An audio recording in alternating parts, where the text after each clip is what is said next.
उपराजधानी दुमका में आज से 8 दिवसीय ऐतिहासिक हिजला मेला शुरू हो गया। संथाल परगना की सांस्कृतिक परंपराओं एवं विरासत को दर्शाने वाला यह मेला प्राचीन समय से आयोजित किया जाता रहा है।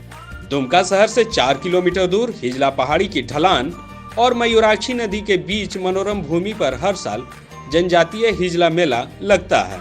इतिहास पर नजर डालें तो वर्ष 1855 के संथाल विद्रोह के बाद फिर से आदिवासी और भारतीय ग्रामीण समाज में ब्रिटिश हुकूमत के प्रति विश्वास पैदा करने के लिए 1890 में दुमका के तत्कालीन उपायुक्त जॉन आर कार्टेयर्स ने इस मेले की शुरुआत की थी।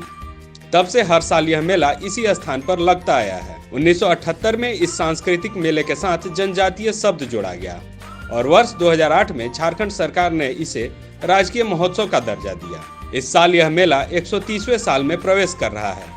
लिहाजा इस अवसर को और खास बनाने के लिए मयूराक्षी नदी के किनारे 130 पौधे भी लगाए जाएंगे। संथाल परगना की कला, दस्तकारी, नृत्य और संगीत के माध्यम से इस क्षेत्र की सांस्कृतिक विरासत को बनाए रखने में मेले का एक शताब्दी से भी अधिक का अहम योगदान है। राजकीय महोत्सव का दर्जा मिलने के बाद इस मेले का और भी अधिक महत्व बढ़ गया है। मेले में सांस्कृतिक कार्यक्रम के अलावा कृषि, हस्तशिल्प, पशुपालन और ग्रामीण विकास पर आधारित प्रदर्शनी भी लगाई गई है। लाइव झारखंड ब्रेकिंग के लिए ब्यूरो की रिपोर्ट।